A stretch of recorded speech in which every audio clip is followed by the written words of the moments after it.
Today's talk and hot take that I want to talk about is leaving things alone. Do you remember there was this meme where they talk about how millennials, when they buy beautiful old historic house, they just rips out all the old historic things and just whitewash everything, paint. You know that meme, right? So here's the thing I want to talk about. If you go thrifting, if you go shopping, if you go buy things secondhand that comes from a certain era, leave it alone. So there's many things that led me to this conversation. First off, I am a sartorial man. I collect Italian bespoke suits and I order Italian bespoke suits.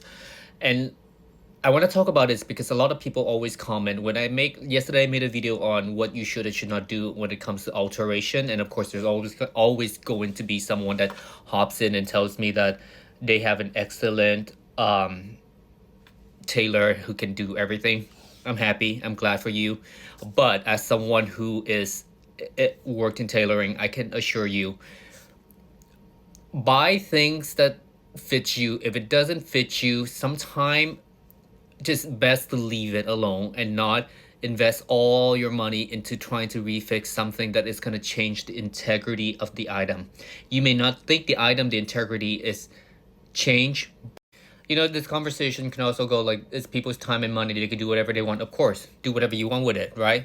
I also do think that if you are someone who buys vintage and buys secondhand and have an appreciation for the art, sometimes it's just best leaving the item alone. So, for example, if I find, which I have before, an Attalini Cesare Attalini suits, which they go for like $12,000 to $15,000. They're like haute couture for men.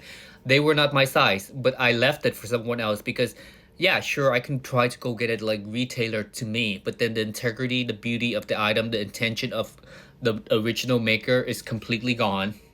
And of course, you're going to be like, oh, but you can't tell. I can tell. I can tell. And that's the thing. Sometimes certain things is just best to be left alone for the next person to really enjoy it. And this is the other thing that led me to this conversation is, have you ever seen those people who buys um books, like beautiful coffee table books, and they tear out the pages just to frame it? It's a great idea. It's your home, your money, do whatever you want. It's a great idea. I would never do that because I find that sacrilegious. But the point I'm getting back to is sometimes we just really need to appreciate craftsmanship and art. And if it doesn't suits our fitting, sometimes it's just best just to leave it for someone else to like really enjoy it. Do you know what I mean? Like, it's your money. You bought the book. It's your wall. You can frame it. But it's just for me, I cannot imagine tearing out a page of a beautiful book just for one frame of my photo. Like I can just go through something that will work or buy something that will work for my wall instead of like destroying a piece of art. A book I do consider as a piece of art.